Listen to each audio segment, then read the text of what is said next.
تو اور روزے کی جو ہے حکمت کیا ہے، اس حوالے سے اللہ رب العالمین قرآن کریم میں ارشاد فرماتے ہیں، یا ایھا الذین آمنوا کتب علیکم الصیام کما کتب علی الذین من قبلکم لعلکم تتقون، اے ایمان والو تم پر روزے فرض کر دیے گئے ہیں جیسے تم سے پہلے لوگوں پر روزے فرض کر دیے گئے تھے تاکہ تم پرہیزگار بنو۔ تو اب یہاں جو اہل ایمان کو یہ بتایا گیا کہ تم پر روزے فرض کیے گئے، لکھ دیے گئے جیسے تم سے پہلے لوگوں پر فرض کیے گئے تھے، تو یہ روزوں کی فرضیت پہلے لوگوں پر بھی تھی، ان کی شریعتوں میں بھی روزے کا تصور موجود تھا، اور اس کے بعد جو اس کی حکمت بیان کی گئی کہ اس کا مقصد کیا، لعلکم تتقون، تاکہ تم پرہیزگار بنو، تاکہ تم تقوی اختیار کرو، تاکہ تمہارے اندر اللہ کا ڈر آ جائے، تمہارے اندر اللہ کا خوف آ جائے، اور ہر اس عمل کو تمہارے اندر وہ صلاحیت پیدا ہو جائے کہ تم ہر نیکی کا عمل کرنے کے لیے تیار ہو جاؤ اور ہر برائی سے رکنے کے لیے تیار ہو جاؤ، یہی تقوی ہے۔ اس کے علاوہ روزے کی جو اور حکمتیں ہیں اس میں ایک تو یہ ہے کہ روزے سے انسان کو جو اللہ تعالیٰ کی نعمتیں ہیں ان کے شکر کا یہ ایک ذریعہ بن جاتا ہے، کہ جب انسان کھانا پینا چھوڑتا ہے تو اسے احساس ہوتا ہے کہ یہ کھانا پینا میرے لیے کتنی بڑی نعمت ہے، اور اسی طرح جن کاموں سے روزے میں پرہیز ہوتا ہے تو وہ جو جن نعمتوں سے وہ خاص وقت کے لیے محروم ہو جاتا ہے تو پھر ان نعمتوں کی قدر اور نعمتوں کا احساس جو ہے انسان کے دل میں جنم لیتا ہے۔ عام حالات میں جب دل چاہا پانی پیا، جب دل چاہا کچھ کھا لیا، لیکن روزے میں پابند ہو جاتا ہے۔ اسی طرح دوسری اس کی جو فائدہ علماء نے حکمتیں تلاش کی اور فوائد بیان کی، ان میں یہ ہے کہ انسان روزہ رکھنے والا جو ہے وہ اپنی شہوت پر جو ہے وہ قابو پاتا ہے۔ یعنی اس سے مراد کیا ہے کہ انسان کی جو شہوت ہے اس حوالے سے، یعنی انسان کے اندر جو چیزیں موجود ہیں کھانے پینے کے حوالے سے اور اسی طرح تعلقات کے حوالے سے، تو اب اس کے اندر وہ کنٹرول پیدا ہو جاتا ہے کہ وہ ان چیزوں پر قابو پا لیتا ہے، تو اپنے ضبط نفس کا احساس اسے ہوتا ہے، جب چاہتا تھا کھا لیتا تھا، جب چاہتا تھا پی لیتا تھا، لیکن اب اس کو اپنے نفس کے اوپر یہ کنٹرول حاصل ہو جاتا ہے اس تربیت کے ذریعے سے کہ اس وقت نہیں کھانا، اس وقت اللہ کا حکم ہے طلوع فجر سے لے کر غروب آفتاب تک مجھے نہیں کھانا، اسی طرح میرے رب کا حکم ہے تو میں نے اس وقت میں اپنی بیوی سے تعلق قائم نہیں کرنا۔ تو گویا جو ہے یہ جو انسان کی شہوات ہیں اور خواہشات ہیں ان کو یہ کنٹرول کرنے کا ذریعہ ہے۔ تیسری بات یہ کہ اس کے ذریعے سے جو حرام اشیاء سے اجتناب کا یہ ذریعہ بنتا ہے، کیونکہ مسلمان جب رضا الہی کے لیے، اللہ تعالیٰ کی رضامندی کے لیے روزہ رکھتا ہے اور حلال چیزوں سے رکتا ہے تو پھر اس کے اندر یہ تصور پیدا ہوتا ہے کہ یہ حلال شے جو طلوع فجر سے لے کر غروب آفتاب تک میرے لیے حرام ہو گئی، تو اب میں اس حلال شے سے اس لیے رک گیا کہ میرے رب نے مجھے روک دیا، تو اب جو ہے ہی اصلاً حرام، خنزیر کا گوشت ہے یا حرام ذرائع سے مال کمانا، تو یہ جو حرام اشیاء یا حرام تعلقات ہیں، جیسے جائز تعلقات بیوی سے منع کر دی، تو اب جو ناجائز تعلقات ہیں تو اس کے ذہن میں یہ تصور پیدا ہوتا ہے کہ اگر میں حلال سے رک رہا ہوں تو مجھے حرام سے بھی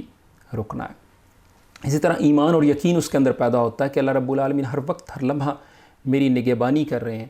اور اسی لیے آپ دیکھتے ہیں جب مسلمان روزہ رکھتا ہے تو اکیلے کمرے میں بھی ہو اور اس کے پاس کھانے پینے کی اشیاء موجود ہوں، فریج میں پڑی ہوں، گھر میں پڑی ہوں، لیکن وہ نہیں کھاتا، حالانکہ کوئی اسے دیکھنے والا نہ ہو، گھر میں بے شک اکیلا ہو یا کمرے میں اکیلا ہو، تو کیوں رکتا ہے؟ اس لیے کہ اسے یہ احساس ہوتا ہے کہ میرا رب مجھے دیکھ رہا ہے۔ تو یہ جو احساس ہے انسان کو کہ اللہ رب العالمین اللہ رب العالمین کی نگرانی مجھ پر ہے، اللہ رب العالمین مجھے دیکھ رہے ہیں، میں اللہ رب العالمین کے سامنے ہوں، اور اللہ رب العالمین کے اللہ رب العالمین کے بارے میں یہ جو تصور ہے اسی کے پیش نظر وہ کوئی غلط کام روزے کے حوالے سے نہیں کرتا، تو پھر یہی تصور ڈیولپ ہوتا ہے کہ جب بھی میں نے ساری زندگی میں چاہے میں اکیلا بھی ہوں تو اللہ رب العالمین کی نافرمانی نہیں کرنی۔ اسی طرح روزہ جو ہے فقراء اور مساکین سے پر شفقت اور رحمت اور نرمی کا باعث ہے۔ جب انسان خود بھوکا ہوتا ہے تب اسے بھوکے کی کیفیت پتہ لگتی ہے، جب جو خود پیاسا ہوتا ہے تب اسے پتہ لگتا ہے کہ پیاسے کی کیفیت کیا ہے۔ تو یہ جو کیفیت انسان کے اندر پیدا ہوتی ہے، اس سے اس کو احساس ہوتا ہے ان لوگوں کا جو بھوک پیاس سے متاثر رہتے ہیں اور زندگی کے یا سال کے اکثر ایام میں ان کو اس طرح کے مسائل کا یا اس طرح کی مشقتوں کا سامنا کرنا پڑتا ہے۔ روزہ جو ہے شیطان کو غصہ دلانے کا اور شیطان کو کمزور کرنے کا سبب ہے، کیونکہ انسان کے اندر جو خون پیدا ہوتا ہے وہ کھانے پینے سے ہی پیدا ہوتا ہے، اور جب کھایا پیا جاتا ہے تو جو خون جو ہے اس کی افزائش ہوتی ہے، اور شیطان کی جو گردش کی جگہیں ہیں ان میں وسعت پیدا ہو جاتی ہے، اور جب انسان روزہ رکھتا ہے تو پھر یہ جو وسعت کی جگہیں ہیں، جیسے حدیث میں آتا ہے ان الشیطان یجری من الانسان مجری الدم، تو یہ جو وہ خون کی طرح دوڑتا ہے تو اب اس کی اثر پذیری جو ہے، شیطان کی جو افیکٹونیس ہے اور شیطان کا جو کنٹرول ہے وہ انسان پر کم ہوتا چلا جاتا ہے۔ یہ بات بھی بعض علماء نے ذکر کی ہے۔ اسی طرح ایک اس کا فائدہ جو اجتماعی فائدہ ہے وہ اجتماعیت کے حوالے سے وہ یہ ہے کہ انسان جو ہے روزہ رکھنے والا، اس کو یہ احساس ہوتا ہے کہ ہم لوگ تمام مسلمان ایک امت ہیں، کیونکہ اس میں اللہ رب العالمین ایک وقت کا پابند کر دیا، سب طلوع فجر کے وقت روزہ رکھیں گے، غروب آفتاب کے وقت جو ہے روزہ جو ہے افطار کر دیں گے، تو کسی کو کوئی اجازت نہیں دی گئی کہ وہ اپنی مرضی سے جب چاہے روزہ رکھ لے اور جب چاہے روزہ چھوڑ دے۔ تو اکٹھے جو ہے روزہ رکھنا ایک ہی وقت پر اور ایک ہی وقت پر افطار کرنا اور سب کا اس تربیت، سب مسلمانوں کا اس تربیت سے گزرنا، یہ اجتماعیت کا احساس جو ہے پیدا ہوتا ہے کہ ہم سب جو ہے اس عبادت میں شریک ہیں۔ اسی طرح انسانی جسم میں کھانے پینے سے جب انسان کھاتا پیتا ہے تو مختلف قسم کی رطوبات جسم میں پیدا ہوتی ہیں، سیکریشنز پیدا ہوتی ہیں، تو معدے کو فارغ رکھنا جو ہے یہ بھی جو ہے معدے کے لیے اور بہت ساری بیماریوں کے لیے مفید ہے، اور جدید سائنسی تحقیقات سے بھی یہ بات ثابت ہوئی ہے۔ اگرچہ ہم تو روزہ اس لیے رکھتے ہیں کہ ہمارے رب نے حکم دیا، لیکن اللہ رب العالمین کا کوئی بھی حکم حکمت سے خالی نہیں ہے۔ تو بہرحال یہ بہت سارے امراض کے لیے، معدے کے امراض کے لیے، دل کے امراض کے لیے اور جگر کے امراض کے لیے، موٹاپے کے لیے، اس طرح کئی سارے امور کے لیے جو اطباء ہیں یہ ذکر کرتے ہیں کہ روزے کا رکھنا جو ہے یہ فائدہ مند ہے، صبر تحمل اس سے پیدا ہوتا ہے، اور انسان کے اندر جو بیماریاں ہیں وہ نفسانی بیماریاں بھی کم ہوتی چلی